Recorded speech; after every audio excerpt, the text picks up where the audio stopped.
They've been winning the whole time. They just haven't been winning the championships every year.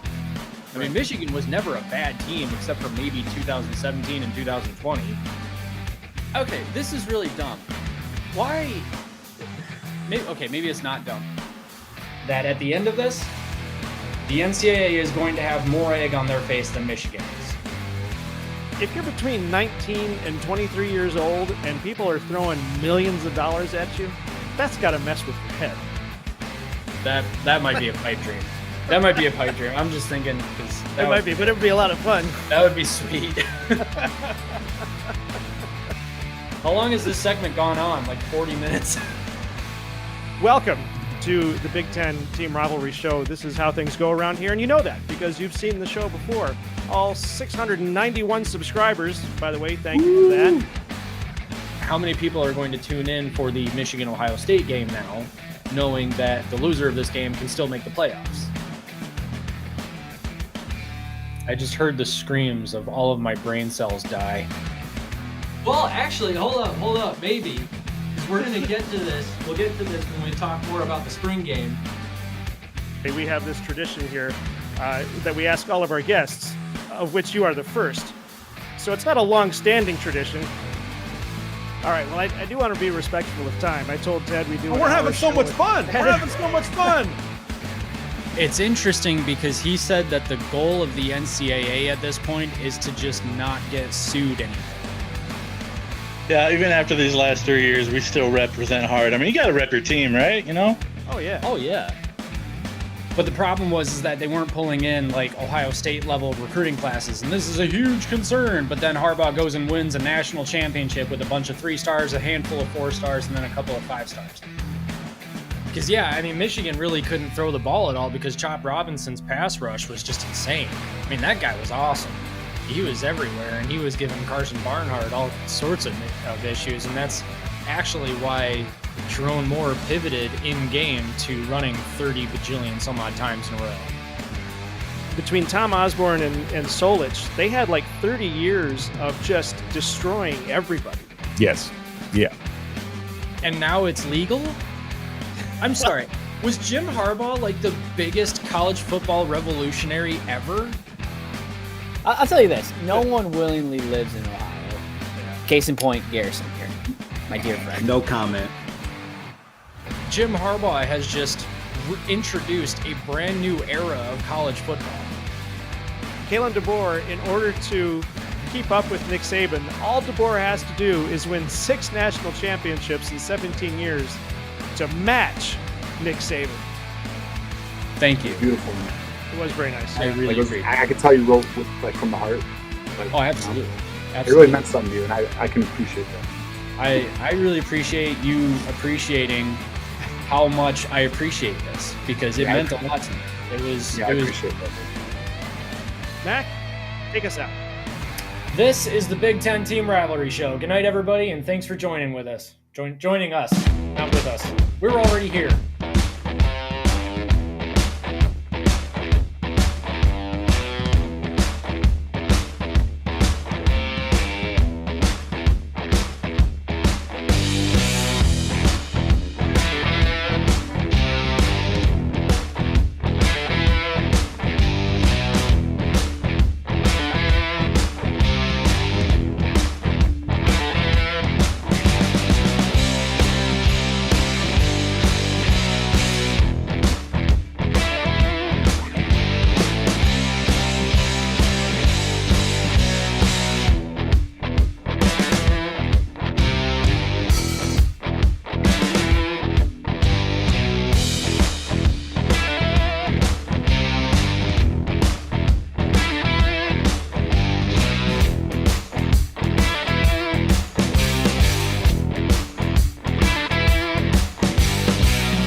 J.J. McCarthy. Take the handoff. And Alec Manis is going to throw a pick.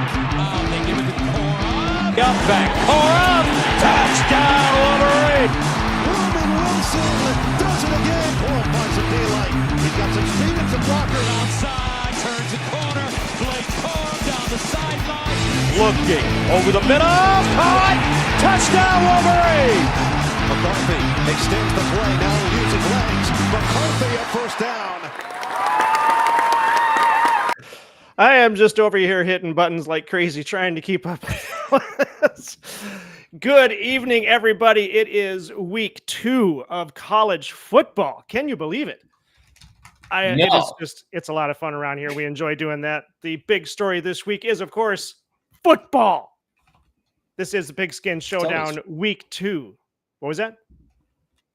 It's always football. That's always the big story around. Sorry, I'm trying to rewrite the description because freaking Restream overwrote the thing that I wrote a beautiful description earlier, man. It was absolutely beautiful, and now it's gone. Awesome.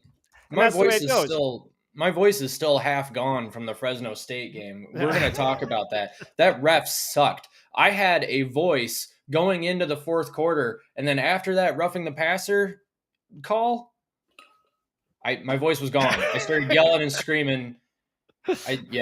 Anyway. Yeah, that's the way it goes. That's how it goes. We have a good show for you tonight. The Big Ten Brady Bunch is back, although it's not the same Brady Bunch. Did they ever do that on the Brady Bunch? You probably don't even remember if they ever did that on the Brady Bunch where they swapped kids out week after week. Is that something that normally happens? You just swap children back and forth. You get rid of a couple, you bring in new ones. Never mind. I'm not sure. I'm still kind of stuck on something. What's the Brady Bunch? That's that show. Yeah. Okay. Yeah. All right. Sounds like a show. That's what we're going to do tonight. Okay, hold on. I have to do this because tonight is, in fact, a special presentation. So here we go.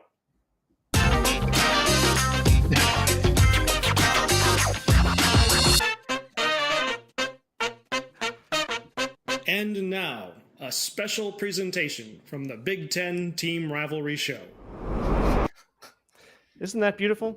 That's so This great. is, of course, the Big Ten Team Rivalry Show, and tonight is a special presentation because it's Labor Day. Happy Labor Day, everyone. I hope you had a fantastic weekend, not working in celebration of working. It's a weird holiday. Anyway, I hope you enjoyed watching football and all of that good stuff. I'm sure all of us did in the Big Ten, except, of course, Minnesota. I don't know what happened to Minnesota, but they did not have fun this weekend. Flex on the hot seat. Eesh. It's also a special week because it's week 2 of the Pigskin Showdown, all right here on the Big Ten Team Rivalry Show, where we have expert trash talk and unrivaled analysis. I am your host, Cliff. With me, as always, is Mac. Mac, how are you doing over there? I'm good. We'll get to it. It'll be fine. We'll get to it. We'll get to it. Okay. You know what? All of you need to calm down. All right? Just calm down. We have people waiting. Okay. Get to it. We got to get to this. It's already all right. We're gonna do this. Get to it. Here we go. You ready? Go.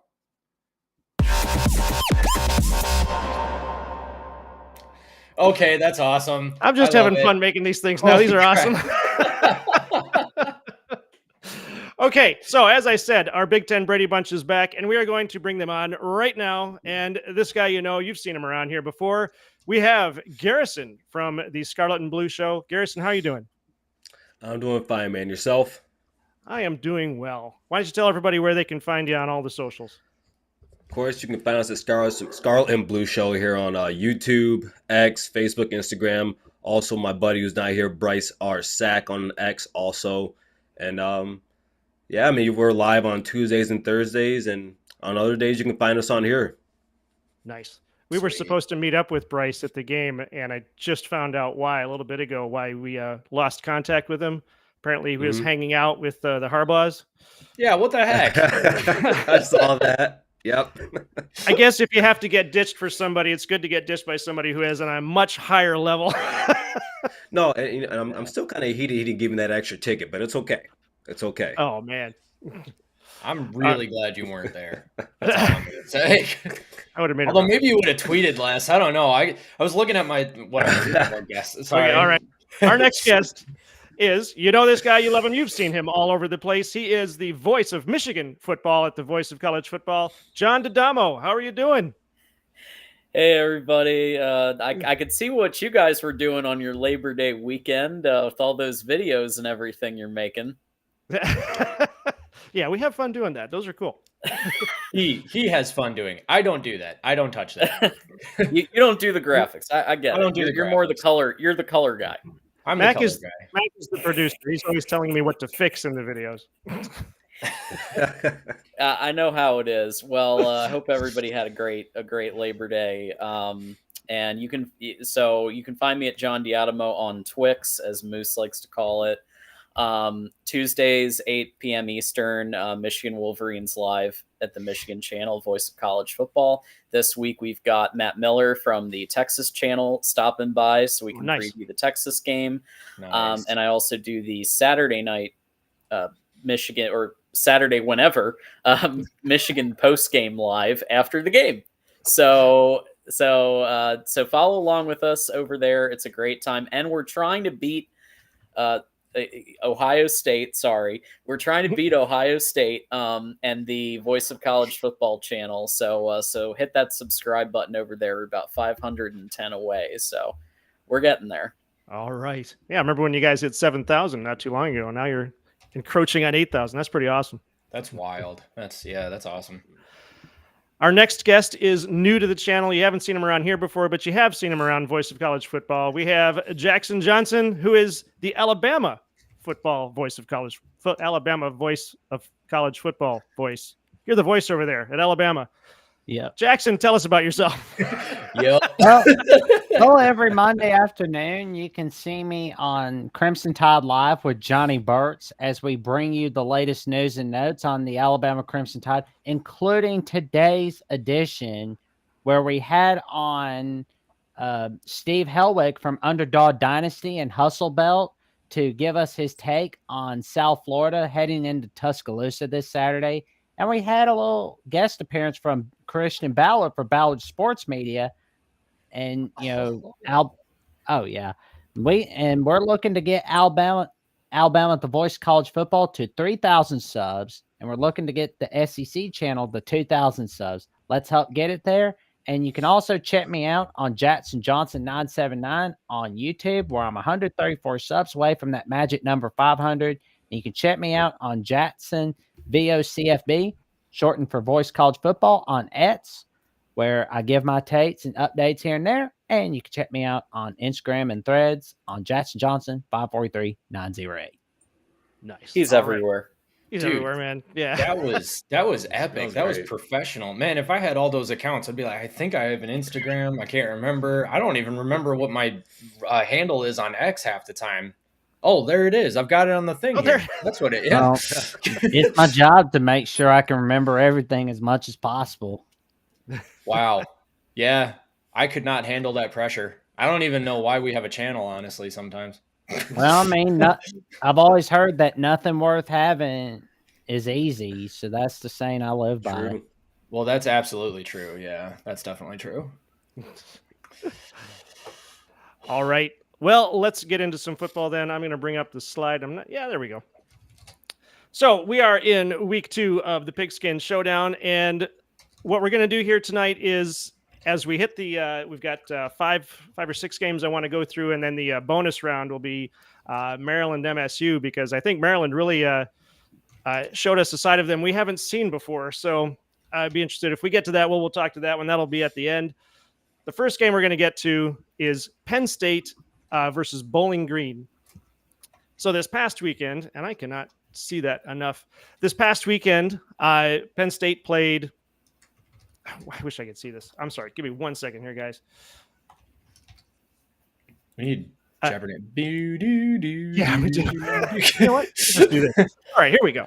So last week, Penn State played West Virginia. 34-12 was the outcome, and I believe we all last week thought that Penn State was going to have a little bit better of a showing than that. Although, actually, I'm looking over the scores from last week, and we had like 26-20, 35-14, 31-14, 28-17. So actually, I take it back. We're right in there. Bowling Green went 41-17 against Fordham. So this week, Penn State, Bowling Green, both 1-0. This is their third meeting. Penn State leads all time 2-0. Their last meeting was in 1998, 26 years ago, and Penn State won 48-3. A massive blowout on the Bowling Green team. So we're going to go through. We're going to talk about what you guys saw, what you guys want to see, and hopefully get your score pick on the game. Let's start with Jackson, since he's our new guy. Jackson, what are you looking at for this Penn State Bowling Green game? Oh, they'll smack around Bowling Green. It's not going to surprise me one bit. It's going to be more like I would say a 52-13 victory for the Nittany Lions. I mean, Drew Lawler's going to pad his stats, but I will say he had a fantastic game against the West Virginia Mountaineers. I hate that the storm messed around with the game for a little bit. I'm glad everybody was all right, but we're going to wait and see what happens, and I'm ready to see more magic from Nick Singleton. So what you said, so your score on that game is, you're saying 52-13. Yeah, Penn State is the 34.5 favorite, and the over/under total is 49.5. So it'll go just enough. Right. So if you're picking Bowling Green to beat spread, I wouldn't push it. That's gonna be on bad beats with Scott Van Pelt. All right, John D'Adamo, what's your take? Actually, let me rephrase that. What did you think about Penn State last week? What do you think they're going to do this week? What's your score pick? Also, isn't it D'Adamo?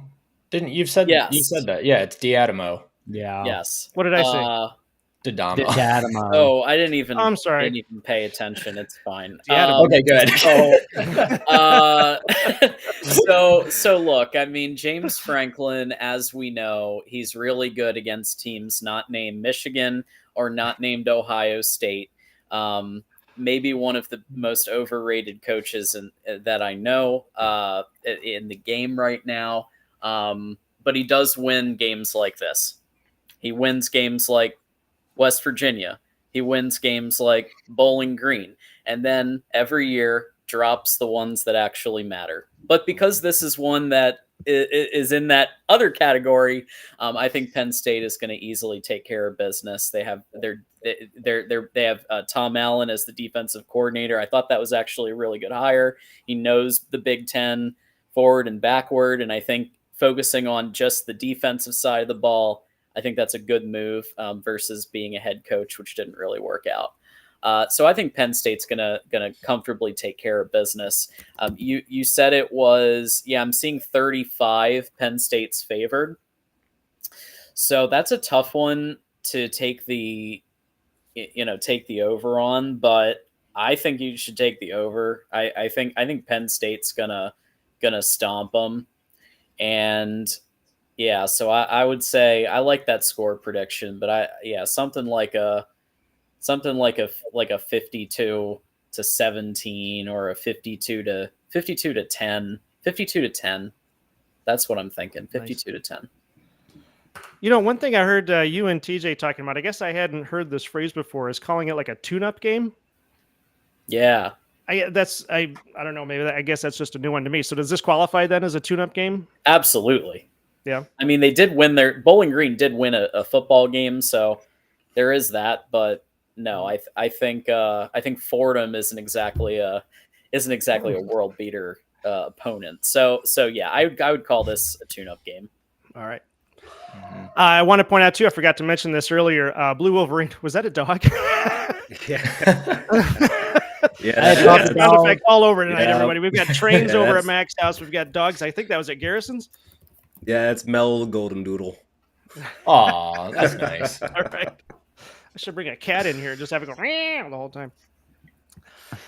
I'm sorry. I want to point out Blue Wolverine is a big supporter of our show. He is also our moderator in the chat. So if anybody gets out of hand in the chat, he has the authority to put you in timeout, and he'll do it. Also, he came up with the name of the Big Ten Brady Bunch, and we've decided to stick with it because we like it. That's a good idea. The Brady Bunch. Da, da, da, there we Brady go. Bunch, da, da, da, the All right, Garrison. Bunch. Garrison, you're up. I had to wait for Jackson to finish his joke. No, it was awesome. Hey, man, I was listening to the vocals, man. I was glad with what I saw at Penn State last week. I was looking to see Drew Allar make a jump this year, and by all means, to me, he did so far. They started throwing downfield, and he was actually completing them. And granted, those guys are open, but last year they couldn't scheme anybody open, and they found a way this time. I think if that rain delay didn't happen, I thought Penn State was on their way to blowing them out the door, like blowing their doors off. So for this, I mean, Bowling Green's Bowling Green, and right now I'm kind of like a Buffalo fan, to be honest with you. So let's go. I think they'll run the ball a little bit more, 45-10, and I think 10 is being generous. 45-10. All right. Wait a minute. Let's see if we can do this. Blue Rain says we just need to point at each other and look at it. You got to. Okay, so point that way to Mac. So I'm pointing that way. That way. Yeah. All right. It's hard to do. Camera. I got Jackson. John's down here. John's there. Yeah. All right. Yeah. There we Garrison's over. Oh wait, nope, that's Dad. And then Garrison. Yeah, How am I here? Yeah. I asked him, Keegan. I said, "Hey, John, you want to do the show?" And he said, "I'm dying to." So here he is. Yeah. That's how it went. That's how it went. That's how it went. That's yeah. Oh, Mac, I didn't get to you. Mac, what's your pick for this game? Oh, I have to have a pick. Oh man, I didn't prepare. This isn't all fun and games. Well, it's partly games.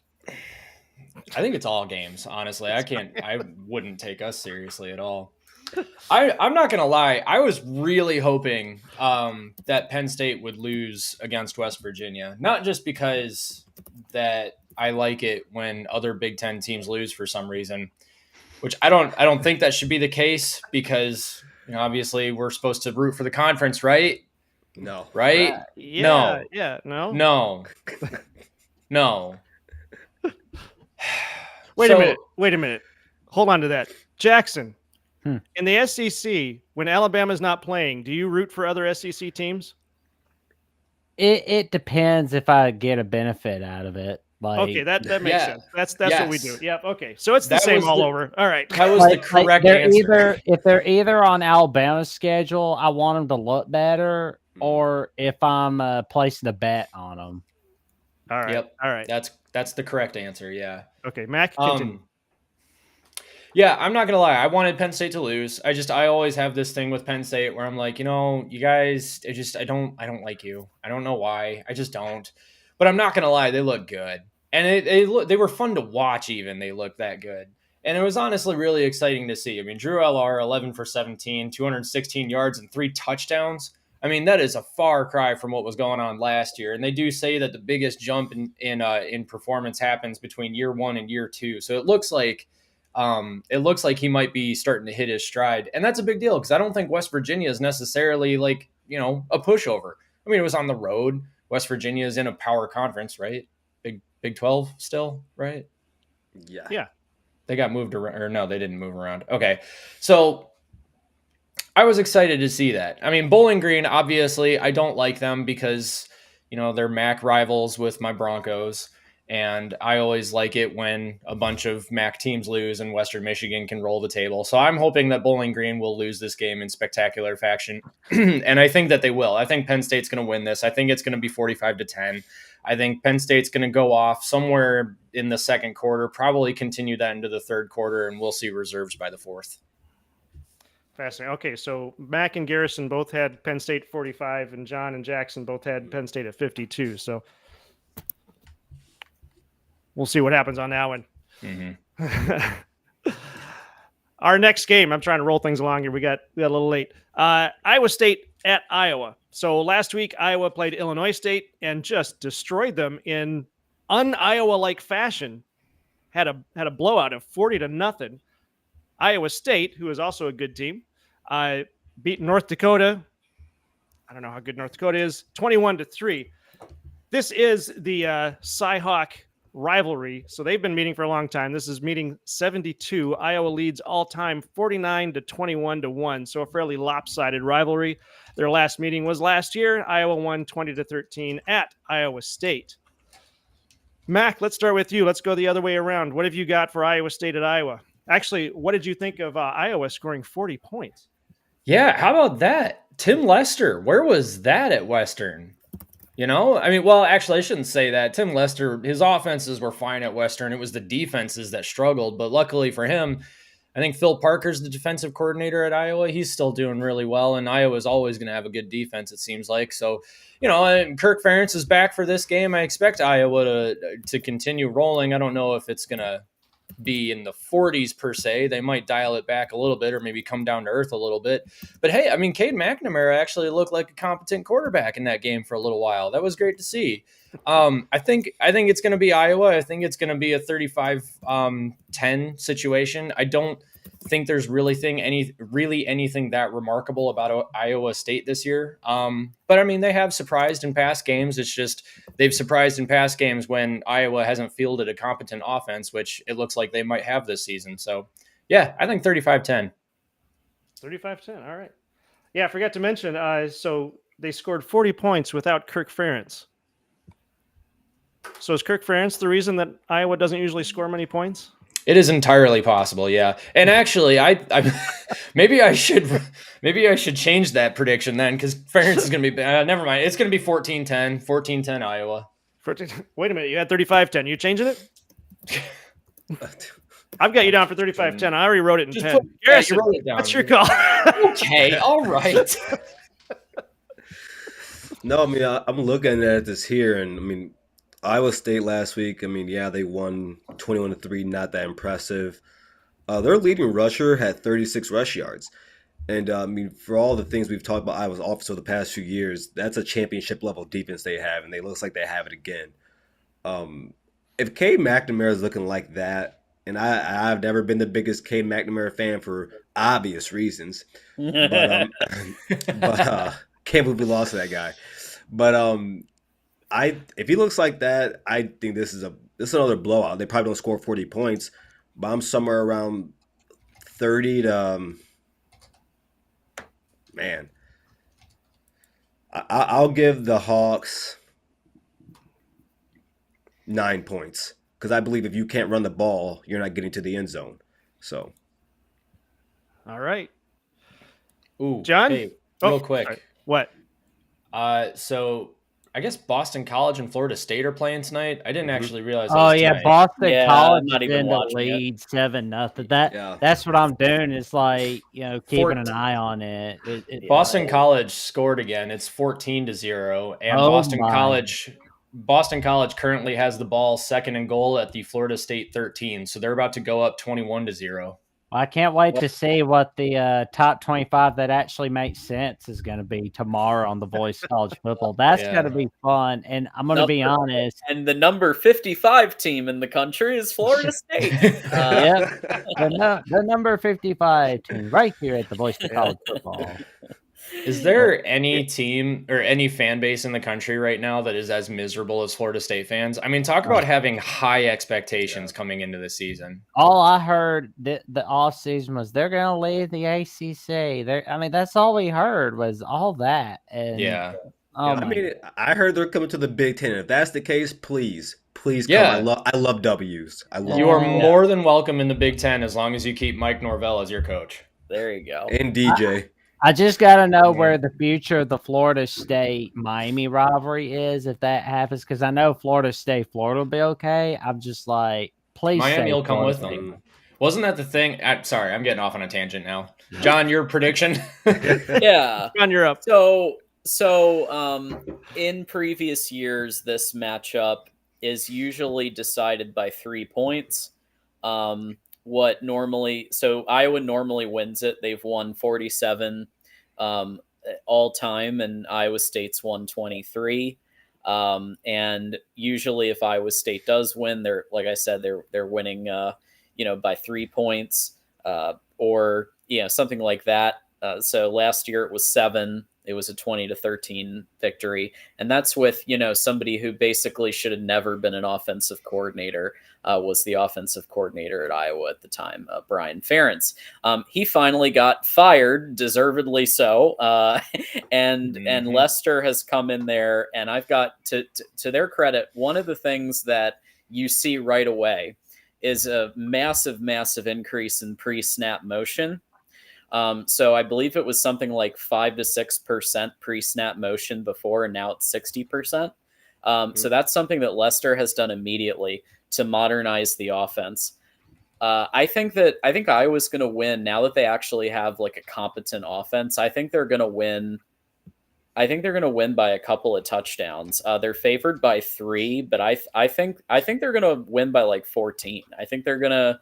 I could see it being like, I don't know, 31-17, something like that. That's probably being generous to Iowa State's ability to score, but I could see it being like a 2-touchdown victory for Iowa if what we saw in the second half continues into this game, which I think it will. So you're just going with 14 plus Iowa? Yep. All right. You said Iowa leads all time 47-23. Which I just checked Winsipedia, and yeah, that's right. I had it at 49-21. My database is messed up, so I'm gonna have to check into that. Yeah, but although I have found a couple of times where Winsipedia actually is off by 1 or 2. Oh yeah. I found it on the perfect. Yeah. That's interesting though. I'm gonna double check that and see what I can find. Oh hey, we just had one come through here. Moose, thank you very much. Moose has gifted 5 memberships. Thank you very much, Moose. Really appreciate it. It looks like they went to Shadyville 03, Buckeyes 2024 Natty, who I'm sure Moose is going to love that one. Yeah. Went to Buckeyes 2024. Do you get to choose? Because he gave it to 2 Buckeyes. No. Yeah, we got Frank Archie and then Nevada Buck and Kirk Barton are felons. Who used to be Connor Stallions. What was it? Connor Stallions is an American Hero, I think was his name before. Super Spy. I don't know. Yeah, something like that. Thank you very much, Moose. We appreciate it. Matt, I'm sorry, Jackson. What is your pick for the Iowa State-Iowa game? Well, I'll be honest. my eyes are just like wide open from seeing this score that's going on right now with Boston College, Florida State, 14-9. I'm like, is Matt Ryan back all of a sudden? Like, did he come out? Like, was there like a year of eligibility? Anyway, the Iowa State rivalry. It's one of the most underrated rivalries in all of college football. I was happy to see it go to College Game Day in 2019, 2021. 2022 was a pretty good win by Iowa State. We've even seen like a former president go to the Iowa State rivalry. And who knows, maybe we'll see current president go to the game. We don't know.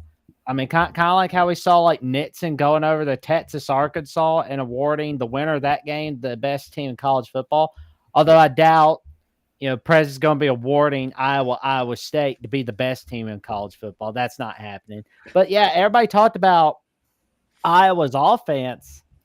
I need to see a little more.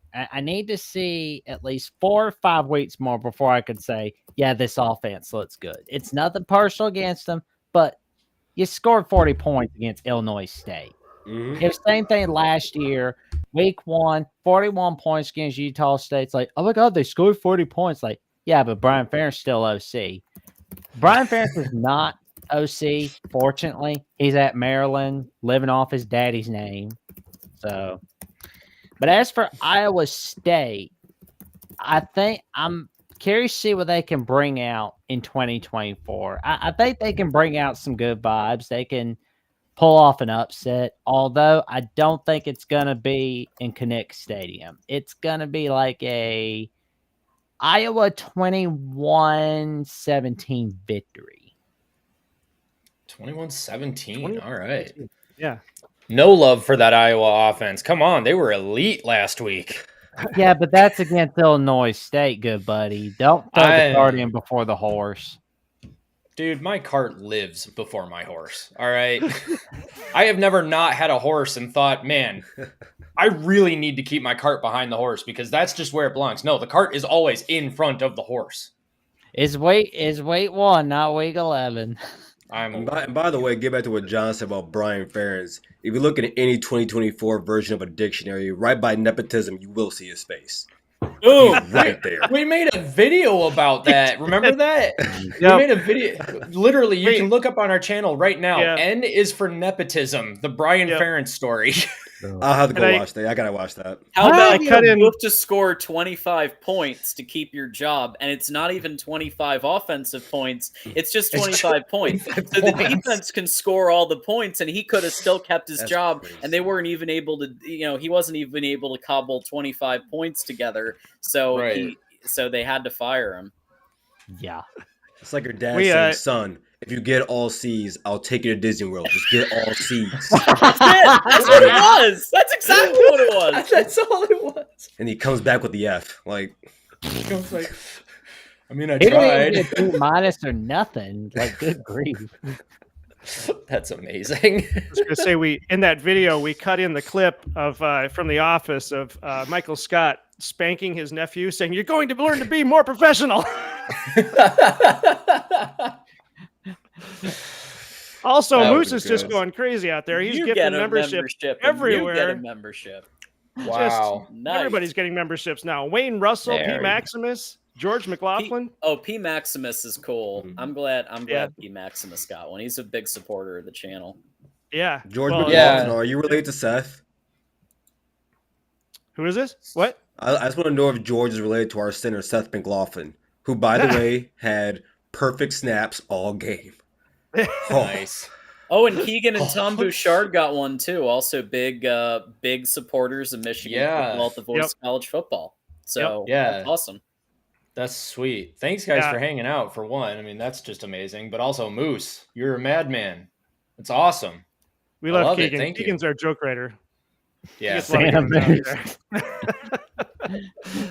All right, let's hit our next one. The next one is Oregon, Boise State. Now, Oregon had a little bit of trouble this past weekend playing Idaho, and they only went by 10. And I got to tell you, I was looking at the scores we called last week. We had 56-0, 55-3, 62-3, 63-13, 55-7, 52-14. So that was half right. 63-14 was half right. Garrison, that was yours. Yep. I don't know what happened to Oregon, but they only scored 24 points. Boise State played Georgia Southern and won 21-3. This is only the fourth time Boise State and Oregon have played, and believe it or not, Boise State leads the series 3-0. Yeah. Last time they played was in 2017, 38-28 Boise State at the Sam Boyd Stadium. And in 08, where Kellen Moore and the Boise State Broncos beat Oregon on pay-per-view. And on 2009, Oregon got beat by Boise State at the Smurf Turf on September 3rd, 2009.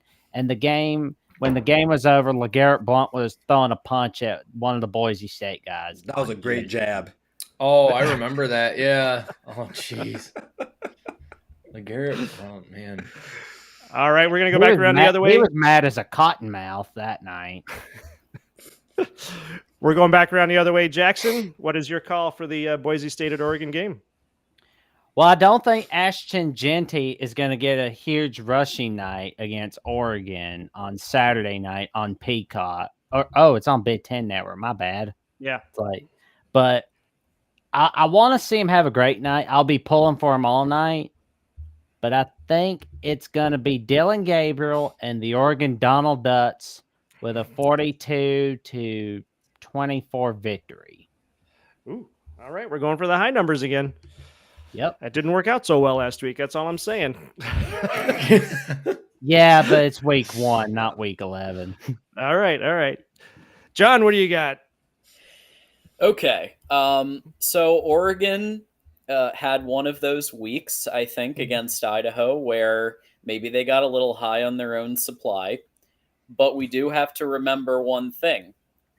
Yes, they only won by 10 points against Idaho, but they did outgain them 487-217. And they were +1 in turnovers. So Oregon just wasn't able to make it pay off in the end zone more than anything else. While Boise State does have a 3-0 series lead, they've actually won the last 3 matchups with them, which is really interesting that way. Boise State's also, I don't think they're the same team as they were back then. And so I think for those reasons, Oregon's going to win pretty substantially. They're favored by 18.5. I think you take the over. I think you're looking at something like a a 45-20 type of game, something like that.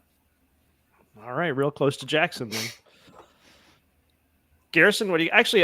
Before you go, Buckeyes Battle Cry is pointing this out. Not sure how Oregon had like 500 yards and only 24 points. Yeah, is that correct on the stat? They had 500 total yards or 500 rushing yards? I mean, does anybody know? I think almost 500 total. Almost 500 total. Total yards. 500 total. Yeah. Yeah, total. That is a lot of yards for that kind of production. All right, Garrison, what do you got? I mean, personally, I was very disappointed in them. I've been singing Oregon's praises all offseason, especially on their offensive line. Plenty of times I've been on in John's comments on his show talking about how I think it's crazy that they think that Oregon doesn't have any trench play. And my God, that was disgusting to watch. I mean, between Ohio State, Oregon, and Michigan, I don't think either offensive lines played great Saturday. They looked the worst. I think they had under 2 yards. They had just over 2 yards per carry. I look for them to look better this week, of course, but there's no way your quarterback should go 41 for 49, 380 some yards, and then you score 24 points. I mean, not against Idaho. I mean, that's. I mean, you guys will remember this. That's kind of like a C.J. Stroud stat line in 2021 against you guys, but that's you guys, not Idaho. So, I hope I'll go 45 to, let's say 10. 45. No, I'm lying. Let's go 30 to 17. 30 to 17. I got to see it to believe it now. A lot of teams have been proving me wrong this week. Yeah. I don't know if you guys heard that, but I think I'm going to have to clip that out from Garrison. Michigan is better than Idaho. He said that. We have that now on record. Oh man. That just ruined that might have ruined my narrative, but it's okay. Mac, what do you got? Yeah, I mean, I think it's pretty clear that Oregon actually kind of sucks. No, Oregon was missing a lot of skill players. I heard that 2 of their starting linemen were out. I'm not saying that explains away a 10-point game versus an FCS team for, an FBS team that's supposed to be in contention for a national title. I think Oregon really crapped the bed, even though they did have some injuries. But again, it's week 1. We need to not overreact. I'll talk about that a lot more when we get to Michigan. We need to not overreact. That's fine. I'm still taking Oregon, but I don't think they're going to score 60 points. I think it's going to be more like a 31-14 situation. Cliff, I said how many points last week? You said 63 to... Wait a minute. 63 to 14. Oh. We all kind of thought Oregon was going to smoke them, though. I think I had a similar type score. Yeah. So Moose is out there. We got 6 more memberships Moose gave out. Wow. Goodness gracious. Wow, hey, Buckeyes, yeah. I got one too. Thank you, Moose. That's awesome. Thank you, I don't know Santa Moose. if he won the lottery recently or something and he's just handing out memberships like crazy. We really memberships appreciate it. are also only $1. That's yeah, true. it's a buck. A buck is a buck. But hey, no, but still, yeah. Moose it's still, is, Moose is a good dude, very generous, and very awesome big supporter of Michigan football, Voice of College Football. So absolutely, I think glad we might he's supporting us here too. Yeah, I think we might have enough memberships now. Oh, go ahead. Jose, by the way, I got a text. Florida State is cheeks. and then the next one's like bench DJU. I mean, I know I don't. I always talk about how nobody should be throwing the baby out with the bathwater, but I'm just gonna tell you right now, if Florida State's losing to Boston College, it's panic time for Seminole. Yeah. Okay, I have a tweet that I need to read about this, and I apologize. I apologize in advance for the language, but some guy said on Twitter at 321 Knoll said on Twitter, if Florida State loses to Boston College this weekend, I will eat dog shit out of a red Solo cup with a spoon and post a video of me doing it. Wow. That's quite Why would anybody want to do that? It's like that's I don't think he actually What does kind of want to dog? do it. Because I mean, if it's like a bull massive, man, that's No, I'm Why leaving would that alone. anybody, You're rough. like- Yeah. I'm leaving that one alone. We're moving on now. Yeah. Next question. Well, what did the dog eat? I mean, I don't think I want to know what that I don't dude. know, What's man. going through that dude's mind? I don't know. It's a picture of him with aviators. He's got a really nice beard and he's smoking a cigar. So I feel like he's just a douche. I guess he thinks he's some kind of badass or something. Yeah, with probably. the cigar. Yeah, because like he thinks he looks mean, but no, really, he's just a wannabe. All right, our next game. I can't even drink my water now, man. Jeez. I'm trying, man. Easter Garrison's trying. Our next game is Western Michigan at Ohio State. PJ Fleck is not at Western Look Michigan out. anymore. Henceforth, they are not playing well. That game will be at 7:30 on BTN. Last week, Ohio State played some other team in Ohio. 52-6 they won by. Western Michigan played Wisconsin. Oh, actually, I've got that backwards. Wisconsin won 28-14, not Western. This is only the second meeting between Ohio State and Western. I'm always amazed. Mac and I went through this last year, too. When you come across these teams that have just met for the first time, but especially when they're this close. I mean, Ohio State and Western Michigan are not that far apart geographically. And it's just amazing to me that this is only the second time they've played. Ohio State leads the all-time series 1-0. Their last meeting was in 2015, where Ohio State won 38-12 at Ohio State Stadium because they can't take it to Western because there's only like seats for about 100 people. Could you please stop crapping on my alma mater? I love Western. I love Western of the past. I got you tickets to the MAC championship game, Yes. didn't I? I got you, did. the student discount. I got And I you have free. to say, the seating at Western Stadium is much better than it is at Michigan Stadium because you get like a full, you can fit your whole butt on there. So let's start with, actually, Mac, I'm going to make you go last. Jackson? No, Garrison. Garrison, I have a No? question for you, and I asked you this on Oh. Twitter, but before you give your pick, what took Ohio State so long to score against Akron? Well, first off, that is one of the biggest in-state rivalries in college football. You can't take Akron, you can't take them for granted. I think they have okay. I don't know, like, I was gonna say, where are we going with this one, man? Like, what? yeah. So I posted my top 10 power rings in the Big Ten, and in there I gave like my criteria, and I did say for first halves I gave mulligans, and that was for everybody. So whatever you look like in the first half, I don't care, but by the mid third quarter, I better see improvement. So but if you ask for the slow start, I think it just has to do with a new offense. We're missing our best offensive lineman, Donovan Jackson, left guard. Move, I think, Tegra to left guard. We had a first-year starter at right guard. I can't remember his name, number 75, who like he didn't know what he's doing. So I mean, that's what I would count it to. But look, Mac, nothing I say here is against you. I think Western is a really cool place. I love Kalamazoo. It's Me too. 40 minutes from where I live.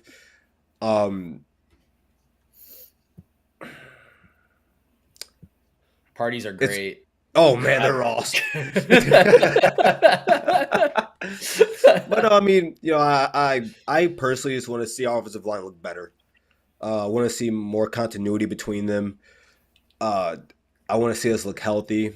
The defense is going to do its thing, but I also want to see Will Howard didn't play a bad game. Missed his first 4 passes. After that, he was 66%. But I just want to see more consistency. We don't want to see the wide receivers dropping balls. I just want to see the offensive line and the run game look a little bit better than it did. Even though Travion Anderson had 8.1 yards per carry, the offensive line could look better. It could look much better in Run Pro. So let's go.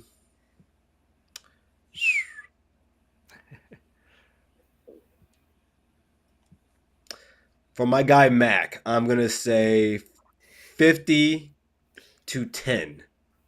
I lied because I said Ohio State would give up a touchdown to Iowa. 50-6. Garrison's full of crap. So that was for Mac, but not really. This was That's for me.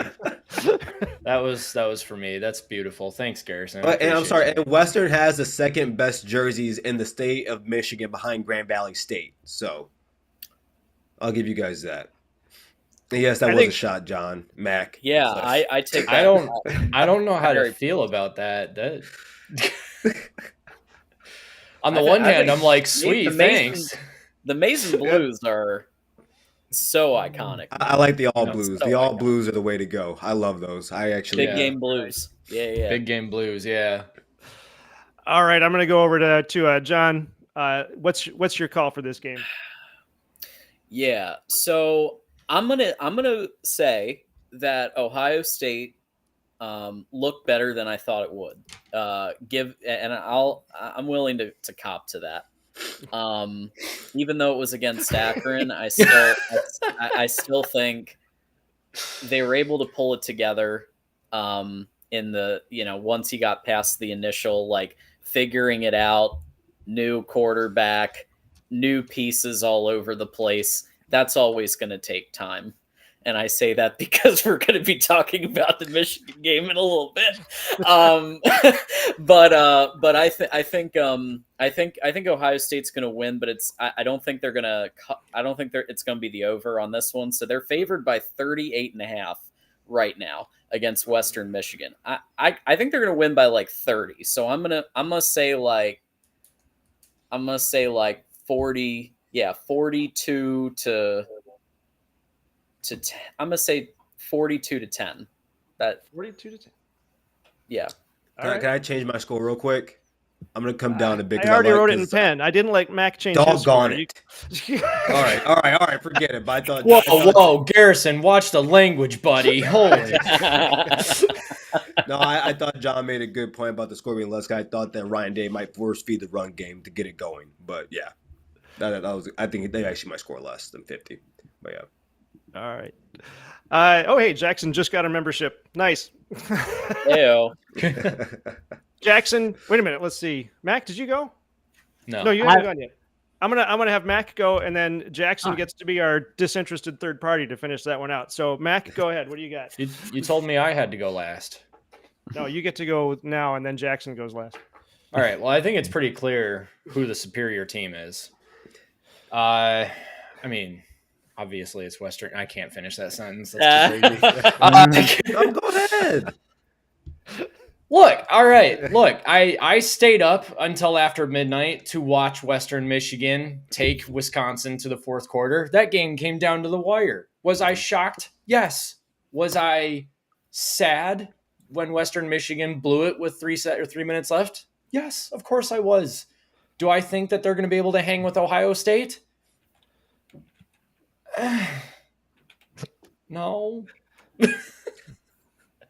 Obviously, Ohio State is the superior team, but don't be surprised if Western Michigan gives them a crazy first half. Western Michigan, they've really opened things up on offense. They're moving the ball around. They got a crazy good running back in Buckley. He is really good. The quarterback's not too bad. He doesn't sling it around too much, but he's really accurate when they do throw the ball. Obviously, that's against Wisconsin's defensive line, not Ohio State's. Mm-hmm. Will Western Michigan's O-line hold up against Ohio State like they did against Wisconsin? Probably not. Will it be enough to make it interesting in the first half? Yeah, I think maybe. Does Ohio State cover, though? No. I think Ohio State wins this game probably by somewhere around 28 to 30 points. So I'm going to take Ohio State 42-14. 42-14. All right. Okay, Jackson. So right now, Mac called 42-14. John called 42-10. Garrison called 50-6, but he wanted to lower it. You're our disinterested third party. What do you got for the Broncos against the Buckeyes?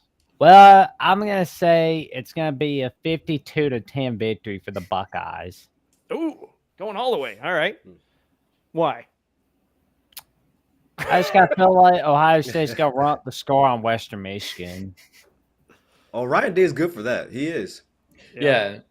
If you want a coach who will never put in the backups. Oh, yeah.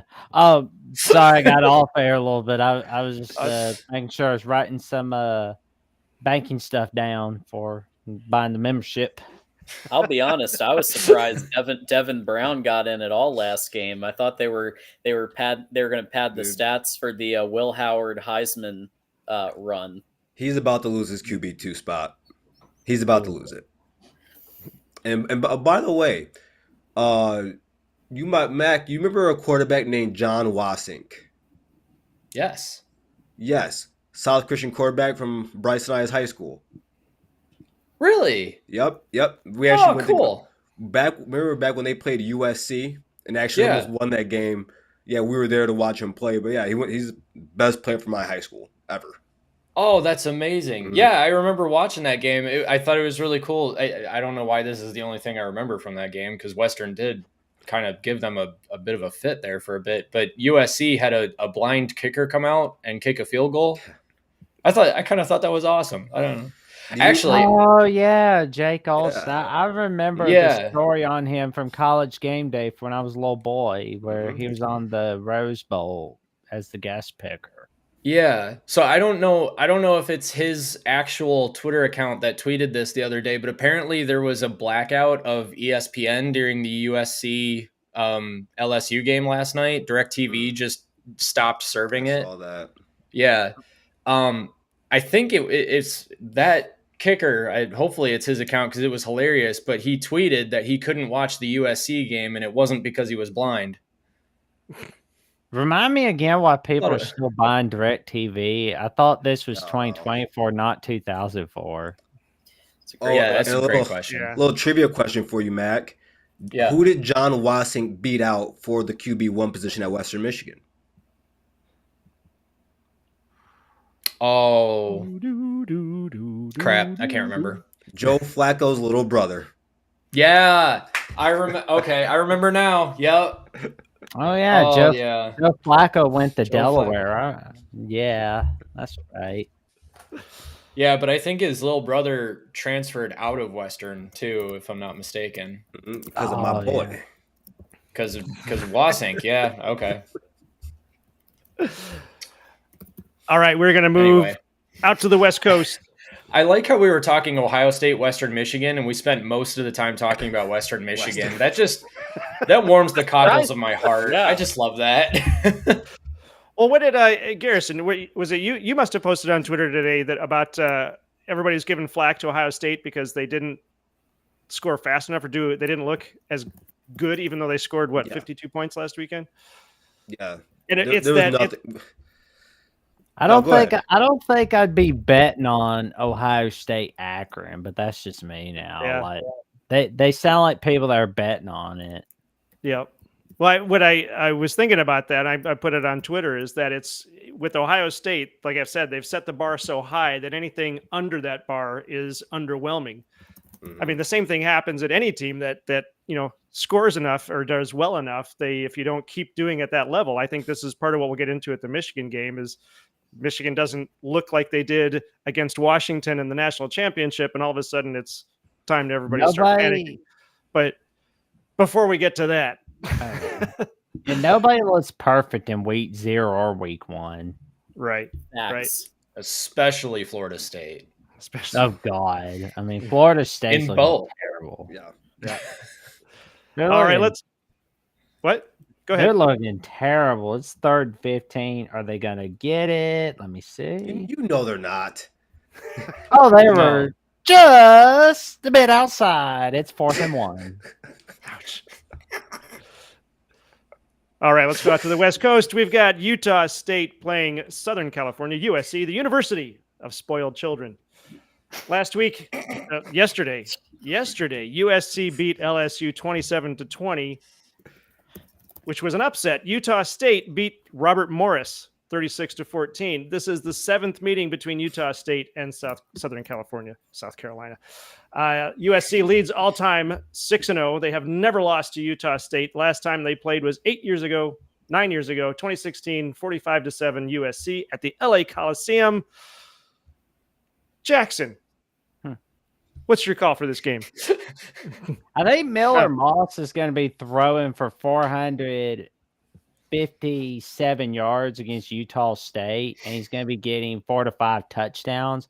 And it's going to be a USC 49-21 victory. Ooh. I gotta say that defense of USC is looking a lot better, especially with the hires they've made with Matt Entz from North Dakota State and the new defense coordinator Deanton Lynn. I gotta tell you right now, USC better be doing everything in their power to be keeping them on their staff. Because somebody's gonna get, and I don't want to say Minnesota's gonna be looking at one of those coaches, but they're definitely gonna be looking if PJ Fleck keeps upsetting them. PJ Fleck is upset now. Oh, yeah. He's not rowing the boat. That's for sure. All right, John, I'm going over to you. What do you got for Utah State at USC?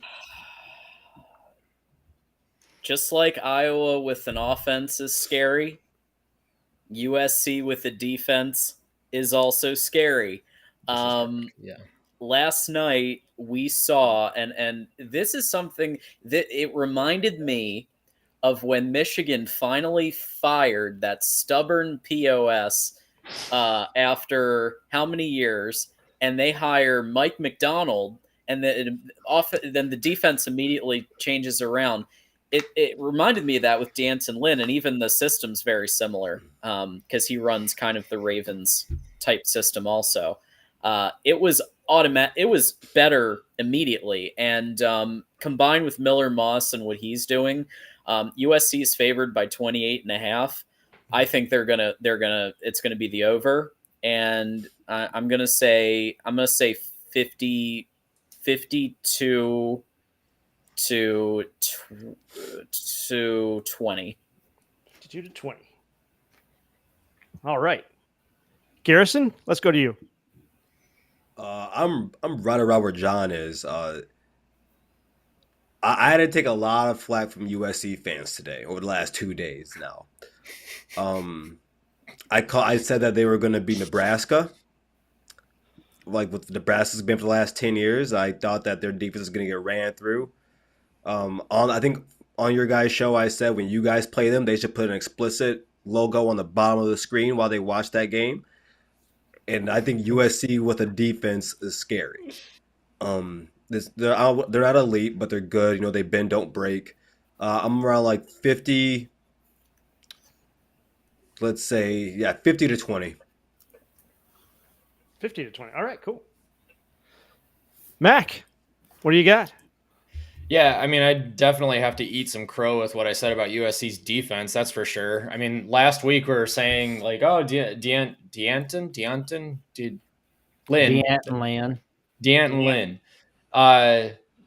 We were talking about him coming in. He was a great hire for USC for sure. And would he be able to turn the defense around this quickly? And I said, no, probably not.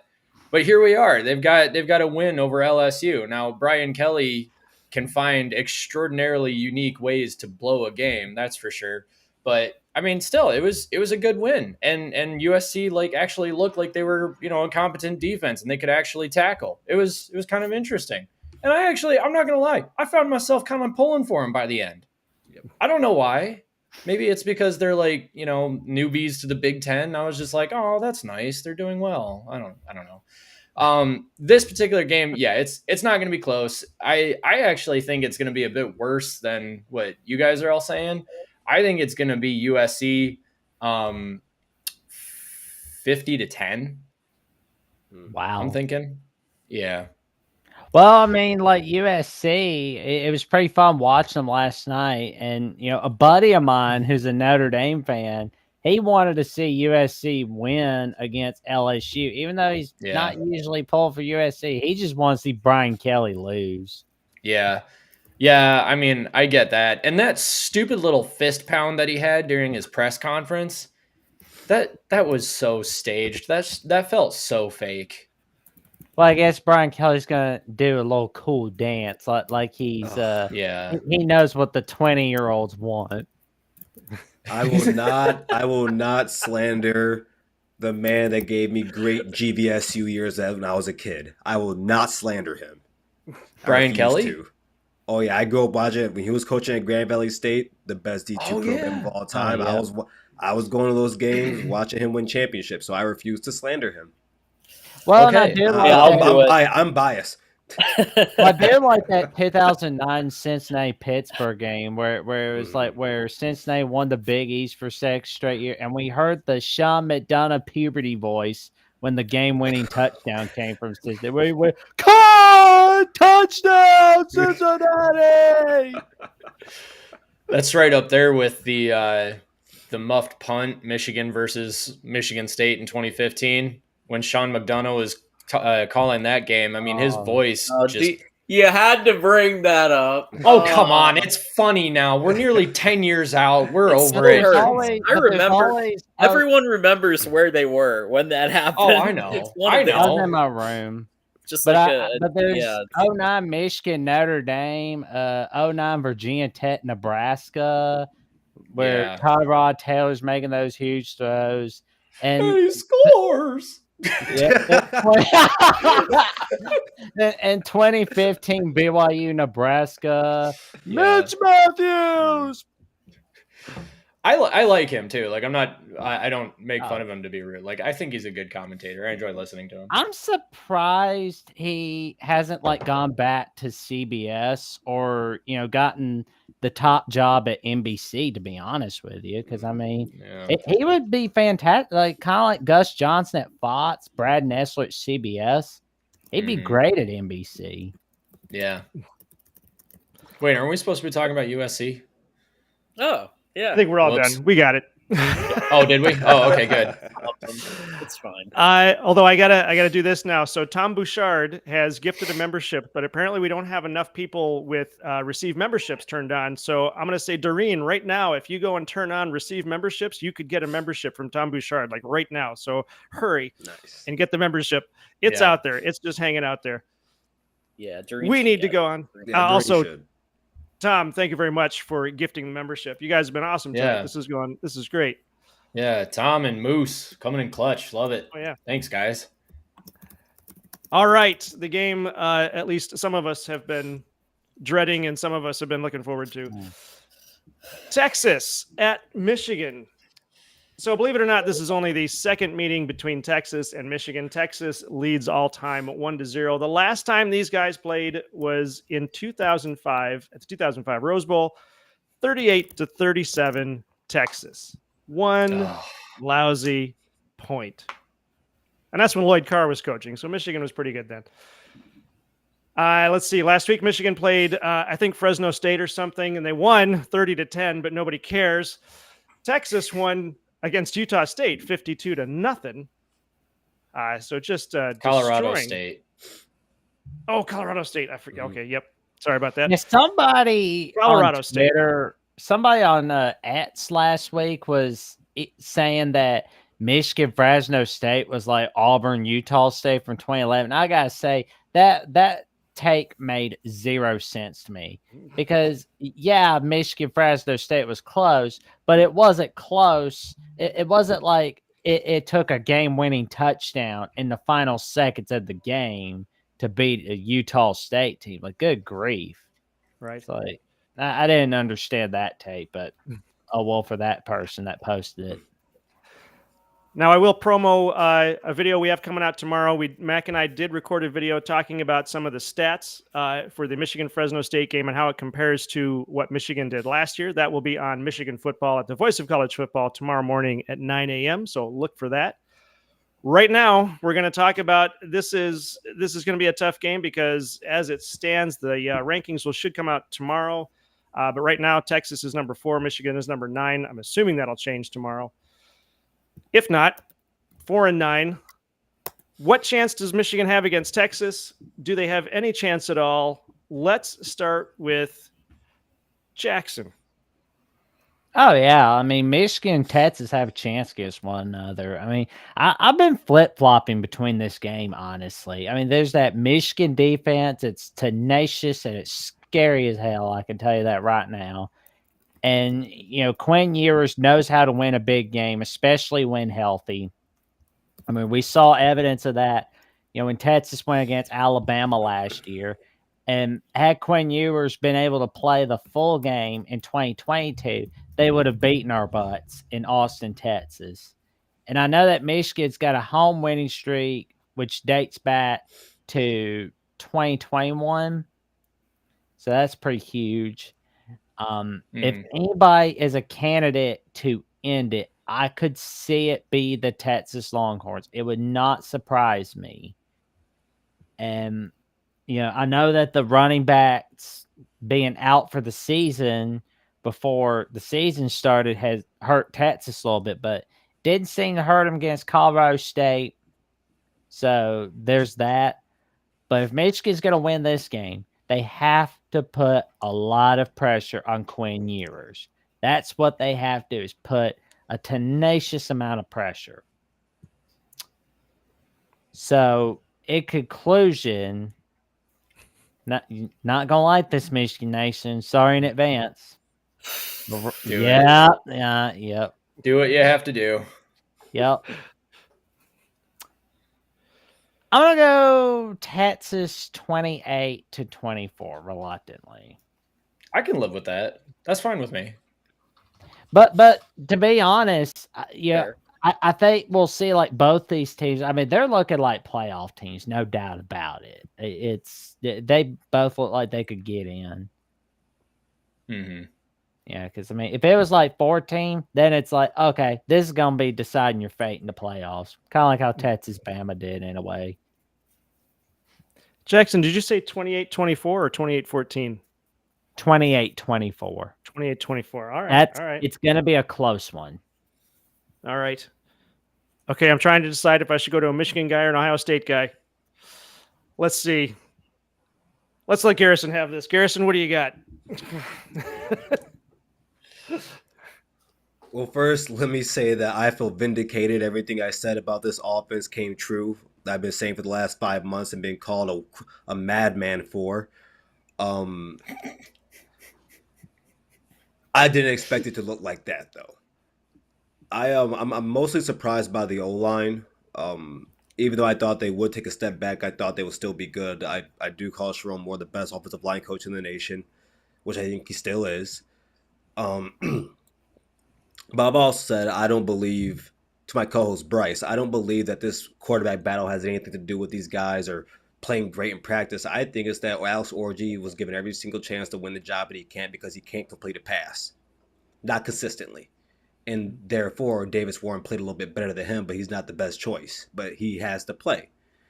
I think the wide receivers, I think it's easy to get to talk about Davis Warren, but I think the wide receivers could have gave way more effort.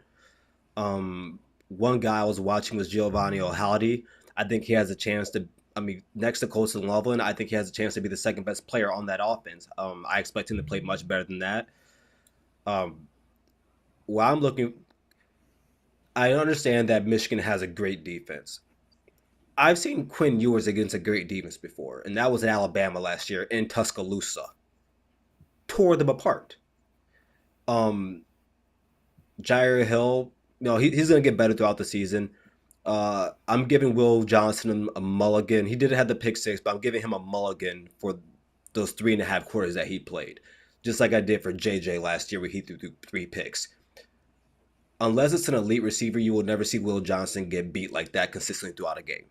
You won't see it again. I don't know what happened, but you won't see it. He's the best corner in college football.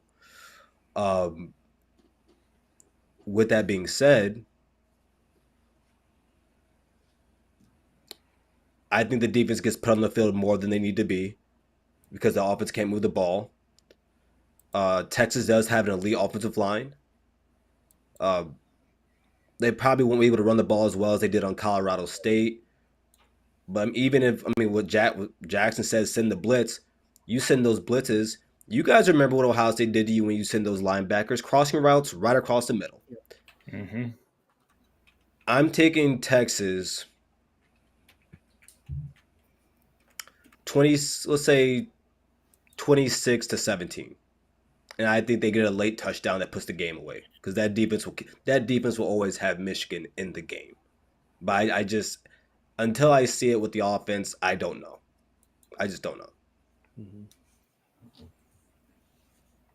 Yeah, I admit this one has me nervous, but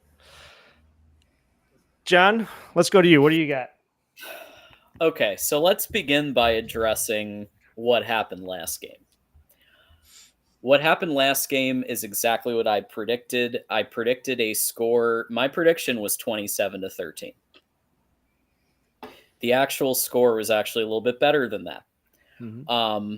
And I think it has a lot to do with knowing that the defense was returning 4+ starters, because 4+ people like Ernest Talisman, who was basically like a 1B starter, but doesn't count in that. Yeah, they're returning quite a bit of people who had starting experience last year. And so on the offensive side, on the other hand, you have one Colston Loveland, who is an official starter. And then you had Donovan Edwards and Miles Hinton, who are kind of like on the edge of that, where they had starting experience. So I expected the offense to struggle. And look, Davis Warren, I think he needs to work on reading his progressions better. He tended to go with the first read almost always, and that's something I'm sure Kirk Campbell is going to look at in the next couple of days of film review and then practice from there. But I can see why they picked him over Alex Orji, because you saw what happened when Alex Orji tried to throw a pass, and the one time it worked. And then they got a touchdown, and the other time it went to like the receiver's feet, and it was just a completely botched check down there, and so I can see why they picked Davis Warren, and I get it. Now the stats weren't super sexy for Davis Warren as his first start, right? But they weren't terrible, and I think that they're going to work on progressions. But what really stunk in the first half, just stunk out loud, was the O-line not really performing up to its usual standard. Donovan Edwards had a rough showing. It really took Khalil Mullings to be that between the tackles guy. They keep trying to make Donovan Edwards between the tackles happen, and it just doesn't happen, except for in the largest games. Sometimes he gets a hole, but he just waits too long to find a hole. And you can't do that. You just gotta go. And Khalil Mullings has that ability. So what I think you're going to see next week is I think you're going to see Crippen at starter in the center position. They tried Giudici, whatever, and he was not very good. Crippen came in, automatically leveled it up. And combine that with an acknowledgement that Khalil Mullings needs to be the starting running back. And you start looking at, okay, Colston Loveland, 6'5", he's almost automatic. You go for him, you're probably going to get a completion. The defensive side of the ball is going to, like, Ewers is going to get his. That is too good an offense to just keep off the board. So I think that they're going to take an approach similar to when Michigan faces Ohio State and when Michigan faced Washington, where you have a very, very, very good to elite quarterback and Isaiah Bond and some of these receivers. So I think you're going to see Michigan. I'm not going to give my official prediction here. I'll give it on Michigan Wolverines Live, but I do think they're going to win. I'll leave it at that. The line has moved from 3.5 to 6.5 for Texas, but I think that's just because they're overweighting the quarterback and offense situation a little bit. So I do think Texas is going to lose, but it's going to be tight. But I'll give my official prediction tomorrow night. Stay tuned tomorrow night, everybody. Yep, that's fair. That's fair. Mm-hmm. All right, Mac, what do you got? So, yeah, I guess I'll just start with a couple of thoughts on what happened against Fresno, and then I'll talk about Texas. So, First off, yeah, Edwards needs to get better. And I can't remember who was talking about it, but I thought it was I think it was TJ actually in the post game. John mentioned that Edwards should be moved to slot receiver and just given a chance to succeed. I mean, he's got a good frame. He's a strong guy. He's extremely athletic, but for some reason, the between the tackle stuff just doesn't happen for him. I mean, you're absolutely right. He waits too long for a hole to develop, and I think that's because when he gets the run or when he wants to run, he's trying to go for a touchdown every single play. And sometimes that just doesn't happen. You have to be cool with getting the 5 yards. You have to be okay with delivering some hits. And I don't think that he's a wuss either. Like, I think that he enjoys the physicality of it. I just think that he's every single play trying to get a touchdown. He said at one point that he wanted to be the best running back in Michigan history. He put a lot of pressure on himself because of that, I think. And I think it's getting to his head a little bit. And so at some point, I think he needs to get over that mental block. And when he does, he's going to go lights out. Is that going to be against Texas? I don't know. He actually has a knack for showing up in big games. The questions on the offensive line, though, as John pointed out, actually, as everybody's pointed out so far, I mean, are absolutely concerning to a point. But I will point out that the biggest jump in performance happens between week 1 and week 2. We've said that with quarterbacks. We've said that with everybody. I believe that the O-line can be the same way. They don't necessarily have the depth that they used to, and they needed to take a few quarters to gel. But if you look at Michigan's fourth quarter, Michigan scored, 17 points. Yeah, one was on a pick six. But Michigan had a 3.5-minute drive that went 9 plays, 26 yards. It's not great, but it did end in points. That's good. The touchdown drive that ended with the 18-yard pass to Colston Loveland, that was textbook Michigan football. That was some 2023 kind of stuff with the way the line was pushing Fresno State around. So, guys, can we chill in the chat? Holy crap. Yeah.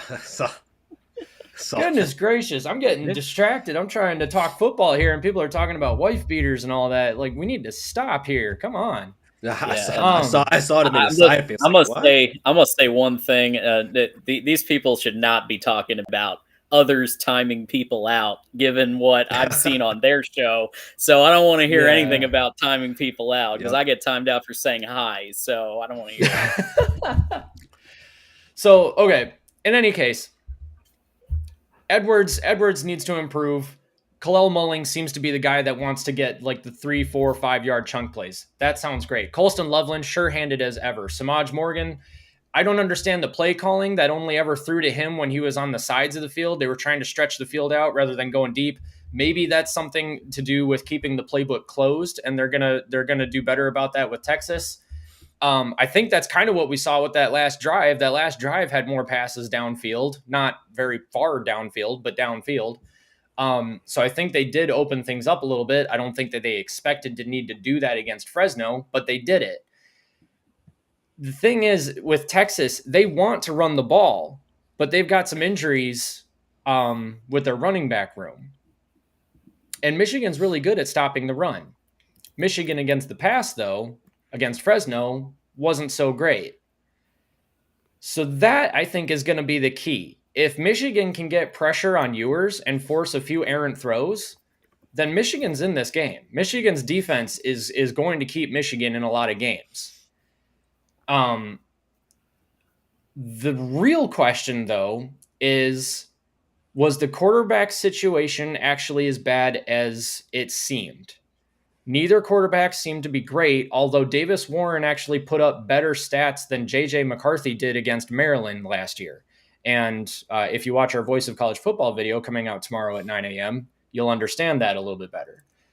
But that being said, it could very well be that the play calling was just that limited, that they didn't want to do that much, that Fresno State is actually a pretty decent team, and that when Michigan plays Texas, they're going to open up the playbook in such a way where Davis Warren can actually ball out. If that's the case, then I think Michigan can actually win this game, maybe by a score and a half or something like that. Score and a half, like a score and a field goal.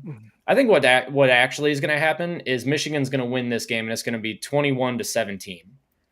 And I think it's going to come down to either a game-winning field goal or a game-winning stop by Michigan's defense. So, and I'm being optimistic because I'm a Michigan fan and I want to believe that the quarterback situation is better than we think it is. If it's not, then I'll be happy to eat crow next Monday. But I'm just going to err on the side that it's better than we think it is. So 21-17 Michigan. So what we have is what always happens, and it'll be interesting to see how this plays out, obviously. So Mac and John both pick Michigan. Garrison and Jackson both pick Texas. I know that. I mean, there are times when when Michigan was bad. We go back to the Hoke years or Rich Rod years. We had a lot of guys on the Michigan side saying Michigan's not going to win this game, but it's always fun to watch this when we won't know until the game is played, right? We won't know who's going to win, obviously, until the game is played. We won't know until we see it on the field.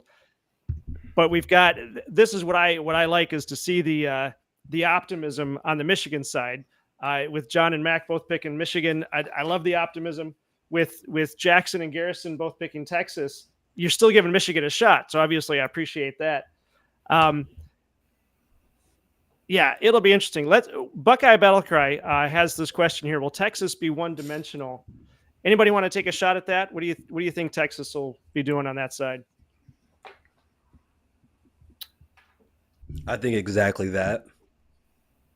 I think they'll use their pass game to open up their run game.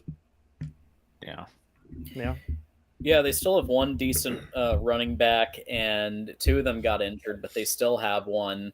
And obviously, Quinn Ewers to Isaiah Bond and to Ryan Wingo is so automatic. They are so good at route running, and especially Bond. I mean, we saw what he did at Alabama.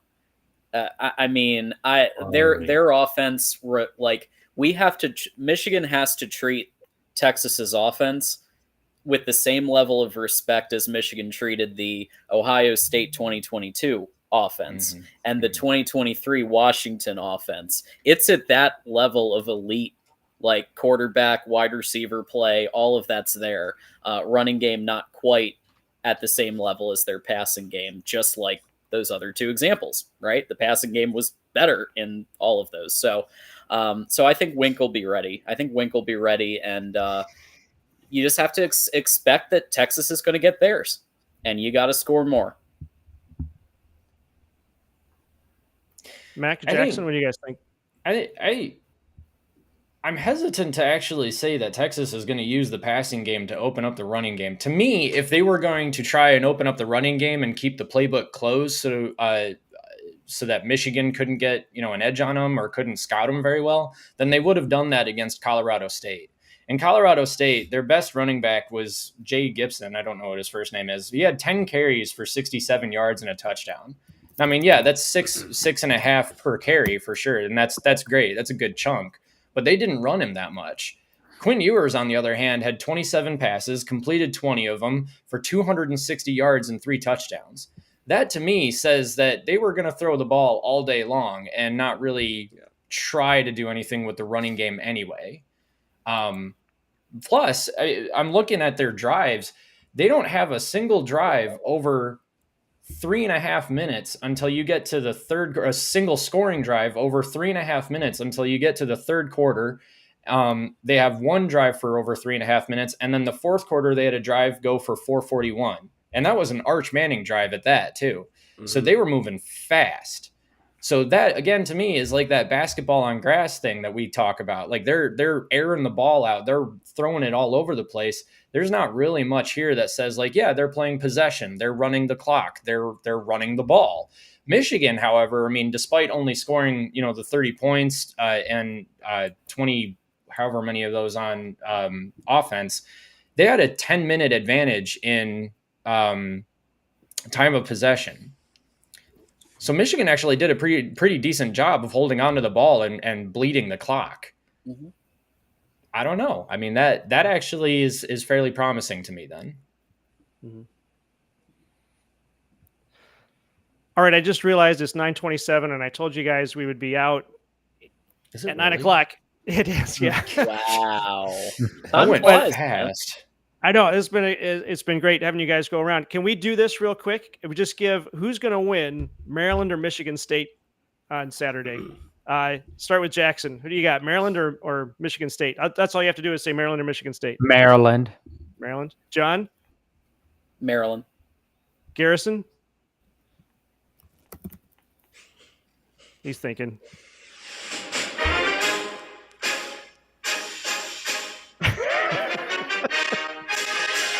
On the base of the red cedar. No, okay. Well, yeah. So, wow. All right, I'm going to put Garrison in timeout here for a second. There's your answer. Oh, why All did right, stop? MSU. All right, Mac, what do you got, Maryland or MSU? I mean, it's going to be Maryland. Maryland. All right. Yeah. There we go. All right, guys. Thank you very much for being on the show. Really appreciate it. It's been a lot of fun. I'm going to let you guys go one by one so you can give your socials again. Let's start around there with what? We didn't even talk Colorado, Nebraska, though. No. Oh. Does anybody care to put in just a quick word about that, or do we want to? Oh, yeah. Nebraska's going to beat the shit out of them. Nebraska's going to win 35. And now we're out. Okay. Hey, has anybody seen Killers of the Flower Moon? Does anybody remember that scene where Robert De Niro is spanking Leonardo DiCaprio with that paddle, giving him that 33-degree Mason? I gave up on Scorsese films after The Wolf of Wall Street, dude. Well, I'm going to tell you right now, that's what Nebraska's going to do. They're going to get out the belt and give Colorado the spanking, and we're going to be seeing Colorado crying all over on 60 Minutes. First team All Big Ten quarterback Dylan Raiola. Yeah. Nebraska will win 35-13 against Colorado. Colorado got lucky on Thursday. And, we didn't hear that much about North Dakota State being a cradle of coaches for people that have stuck it out with Craig Bull and Matt Entz and Chris Kleiman. We didn't hear anything about Coach Polisic. We didn't hear that much about it. All we heard was Colorado's got 2 million followers on Instagram. Yeah, I don't care how many followers you got on freaking Instagram. I don't freaking care. I don't care how many followers you got on X, Instagram, YouTube. I want to see what you're doing on the field. That's what I want. Dan Lanning nailed it when he said they play for clicks. Like he nailed it so hard, and they got really like defensive and sensitive about it, but it was so true. And like you can see now, Joel Klatt talked about it, where basically they have 2 elite players, but they don't have a team. They don't have like a cohesive team. They have 2 elite players that have to play hero ball. And that's not sustainable. Travis Hunter can't be doing that many snaps on offense and defense. You're only asking for him to get injured again. He got injured last year. He's going to get injured again if you keep him out there that much. It's just poor player management. I don't know. Yeah, Dion seems like he really doesn't know what he's doing at this level, to be honest. But at least he's not a used car salesman. I mean, he's a prima donna, but he's not a used car salesman, so I'll give him that. All right. Jackson, why don't you tell us where everybody can find you on the socials and what you've got coming up next? And then I'm going to let you go. Oh, all right, man. Well, they can find me on Jackson Johnson 979 on YouTube, where I'm 134 subs away from the magic number 500. They can find me on X at Jackson VOCFB. They can find me on Jackson Johnson 543-908 on Instagram and Threads. And, of course, they can find me every Monday afternoon at 5 p.m. Central Time, 6 p.m. Eastern Time for Crimson Tide Live on Alabama at the Voice of College Football and on SEC at the Voice of College Football. They can also check out my latest episode of Crimson Tide Live for USF Week, where we went over our take on the recap of Western Kentucky and the preview of South Florida with Underdog Dynasty editor and Hustle Belt editor Steve Helwick.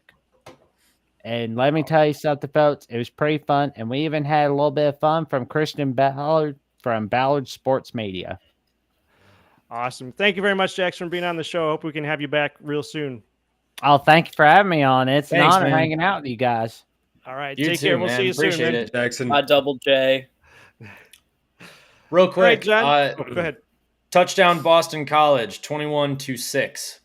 They do have Malik Murphy on the bench. Who does? I think Florida State does. Really? Really? I think they do. Oh. I'm not even. I need to watch this curb stomp. All right, John, go ahead. What do you give us your socials? Where can everybody find you? Everybody can find me at John Diadamo on Twix. I host the Michigan Wolverines live show every Tuesday at 8 p.m. Eastern alongside TJ Ronan. And this Tuesday we have a special guest, which is Matthew Miller, who is the host of Texas Longhorns Live.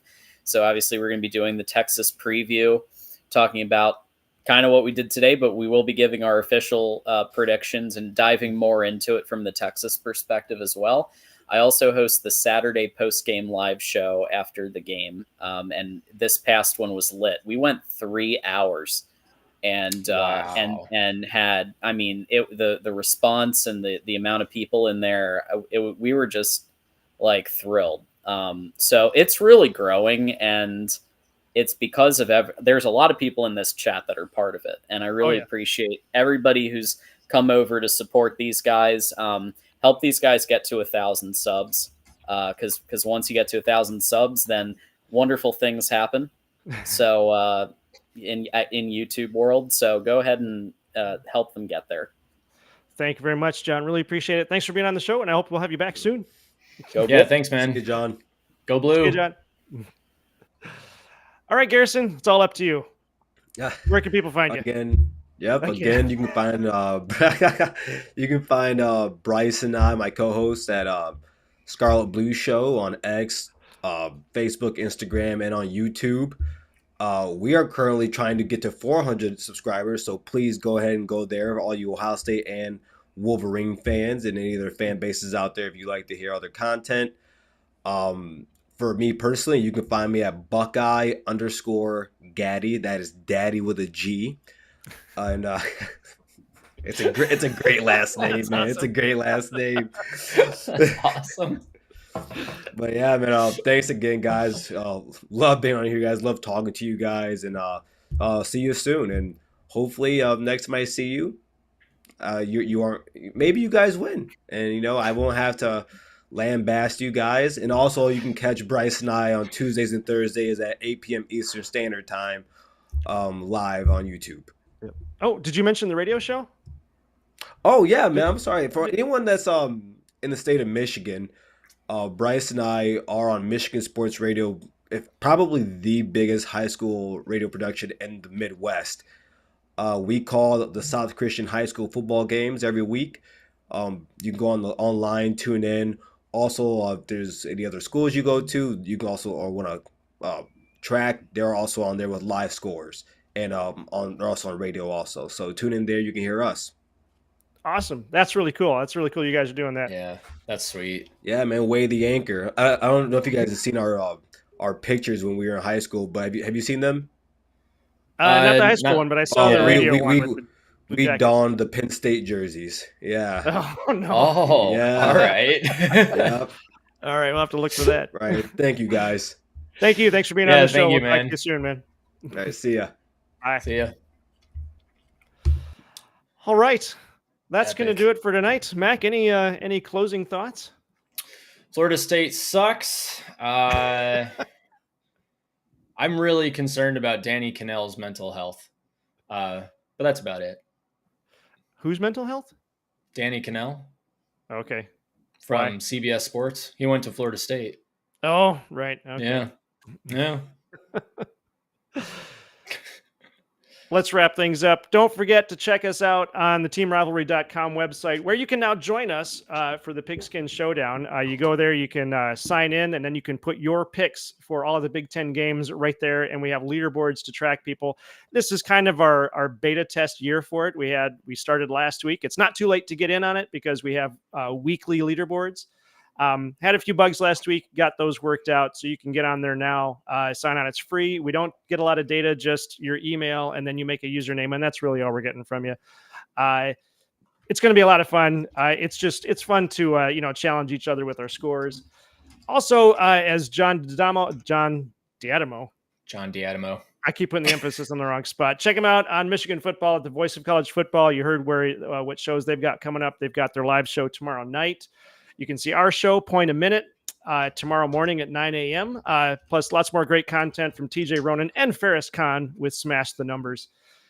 Don't forget to like and subscribe. Thank you to everybody who has subscribed already. But most importantly, join us next Monday night for week 3 of the Pigskin Showdown right here on the Big Ten Team Rivalry Show. Mac, any other final thoughts? Hang on. All right. No. All right. Keegan, you may like and subscribe. Please do so. Yes, please.